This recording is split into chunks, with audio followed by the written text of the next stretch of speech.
We help contractors by the hundreds with all of the administrative burdens that surround handling their construction projects. That means helping them with Xactimate estimating, working with them on all the administration of their supplements, and doing the administrative services back office work that enables them to focus on selling, building, and billing. We see contractors just starting off, maybe they're struggling with the fundamentals of running a construction business. They partner up with us, their process is now defined, they're able to grow their profit margins and actually scale because they're not held back with the burden of dealing with the supplementing process. And I feel proud of what we've been able to do in this industry.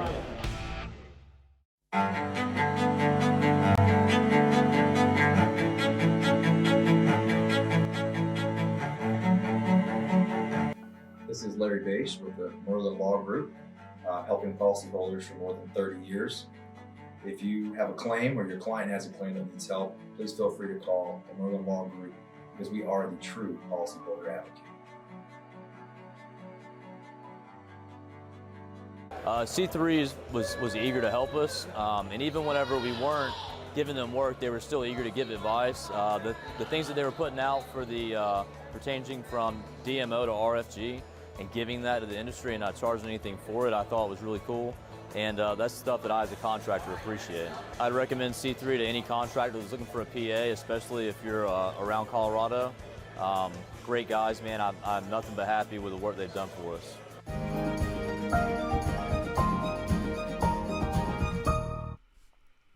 What's up, everybody? Lee Meteorologist Sean Choquette here for our daily forecast. As always, sponsored by C3 Group, Merlin Law Group, and Artist Supplement and Balance Claims. You can check them out in the description below if you're watching us here on our Hail Trace Facebook page. So after a nice quiet weekend, we are looking like we're going to be back in the saddle again for some pretty active severe weather coming up here over the next week, and then that's going to continue probably through the end of May. So again, it was quiet yesterday and today. Oh, hang on, get out of here, Carter.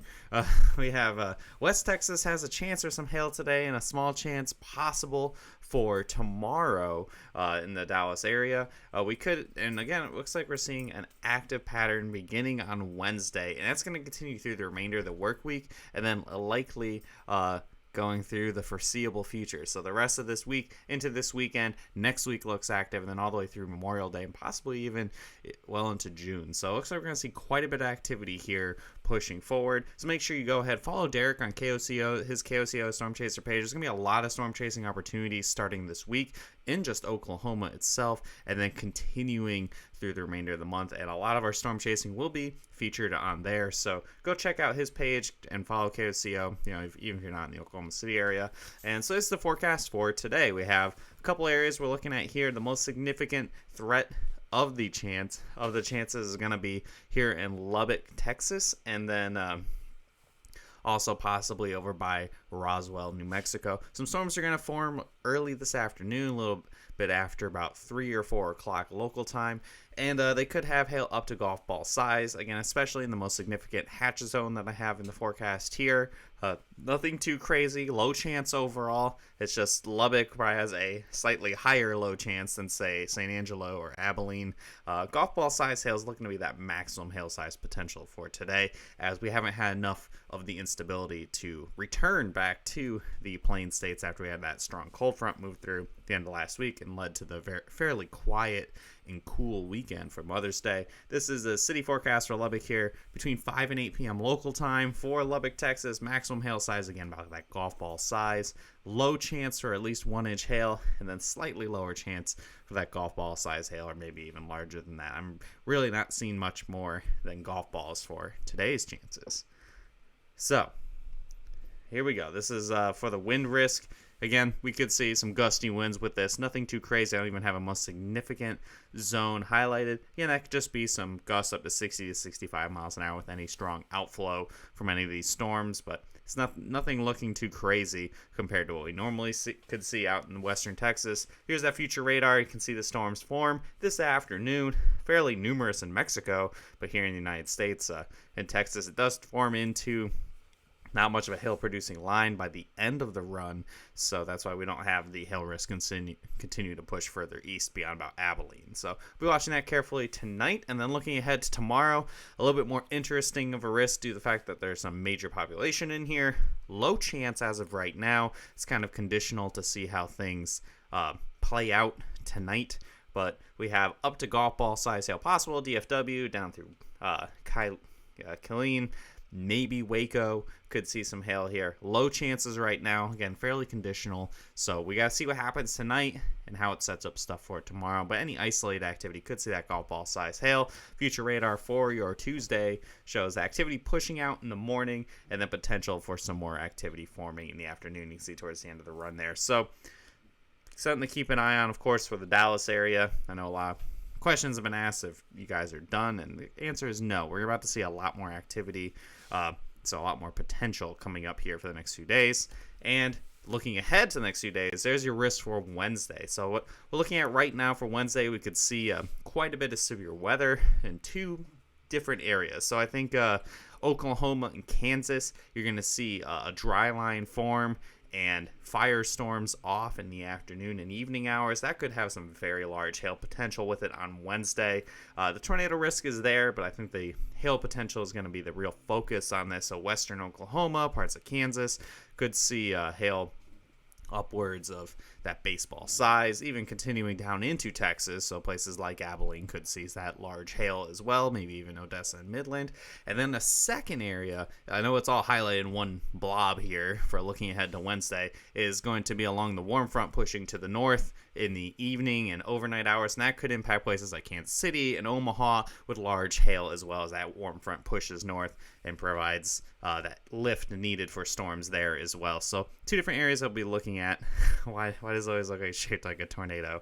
It's just the way these systems kind of set up. So that's for your Wednesday. And then after we get to Wednesday, I'm going to have areas highlighted for Thursday and Friday, but under the condition, the fact that the way this pattern is setting up, it's really going to be conditional. So what happens on Wednesday will impact what happens on Thursday, what impacts on Friday. It's a lot more subtle, and we call it mesoscale, so smaller scale things that can cause storms to happen or not happen, areas to shift. This is what it's looking like right now based on what I was looking at this morning. This is where I'm estimating Thursday will be. I think every single day here from Wednesday through Friday will feature Oklahoma. So Oklahoma City at risk again on Thursday. Featuring a little east, so possibly Kansas City, maybe even towards St. Louis. The Great Lakes region might have the opportunity to have some storms on Thursday, so like Indiana and Illinois. And then pushing ahead again to Friday, again, this is fairly conditional to what is expected for what happens on Wednesday, will impact what happens on Thursday. Friday is a little clearer than Thursday, where everything kind of resets again, and we could see more hail potential this time close to the I-35 corridor from Kansas City down through Dallas.